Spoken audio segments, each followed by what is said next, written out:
இந்த மாதிரி ஒரு அதிசயத்த நானே கவனிக்கல. கமெண்ட்ல ஒருத்தவங்க சொல்லி தான் நானும் தெரிஞ்சுக்கிட்டேன். நீங்க பாலாபிஷேகம் பண்ண தட்டுல ஓம் வந்திருக்கு அப்படின்னு கமெண்ட் பண்ணியிருந்தாங்க. அத பார்த்து தான் நானும் தெரிஞ்சுக்கிட்டேன். உங்களுக்கும் ஓம் தெரிஞ்சா கமெண்ட்ல சொல்லுங்க. நான் முருகர பத்தி பார்த்தீங்கன்னா 2 வீடியோ போட்டிருந்தேன். 2மே எனக்கு நல்ல ரீச், நல்ல சப்ஸ்கிரைபர் ஏறியிருந்தாங்க. என்ன பொறுத்தவரைக்கும் இது பயங்கர ரீச் தான். பார்க்குறவங்களுக்கு இது சின்ன விஷயமா தெரியலாம். எனக்கு அது பயங்கர ரீச்சா தான் தெரியுது. முருகர் என்ன பிளெஸ் பண்ண ஆரம்பிச்சிட்டாரு. நான் முழுசா நம்புறேன்.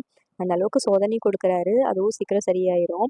நெற்றில தீபம் போட்டா நம்ம நெனச்சது நடக்கும். நம்ம கேட்கறத முருகர் குடுப்பாரு அப்படின்னு சொல்லி நெறைய வீடியோ பார்த்துருக்கேன். அதனால நானும் தொடர்ந்து வெற்றிலை தீபம் போட்டுட்டு வந்தேன். எனக்கு ஃபினான்ஷியலா கொஞ்சம் ஸ்டேபிள் ஆகணும். நானும் சம்பாதிக்கிற மாரி ஏதாவது ஒரு வழிய ஏற்படுத்தி குடு முருகா! அப்படின்னு வேண்டி தான் நானும் வெற்றிலை தீபம் போட்டுட்ருந்தேன். தொடர்ந்து 6 வாரம் போட்டுட்ருந்தேன். கரெக்ட்டா நான் 6வது வாரம் போடும்போது பார்த்தீங்கன்னா, எனக்கு அவர் ஒரு வழி ஏற்படுத்தி குடுத்தாரு. கரெக்ட்டா 6வது வரும்போது நான் ஒரு ஸ்மால் பிஸ்னஸ் ஸ்டார்ட் பண்ணியிருந்தேன். என்னையும் பார்த்தீங்கன்னா, ஒரு என்டர்பிரினரா முருகர் வந்து என்னைய ஆக்கியிருக்காரு. இது முழுசா முருகர் காட்டுன வழியா தான் நெனச்சு நான் இத தொடர்ந்து செஞ்சுட்ருக்கேன். கண்டிப்பா என்ன அதில சக்ஸஸ் ஆக வைப்பாருன்னு நான் முழுசா நம்புறேன்.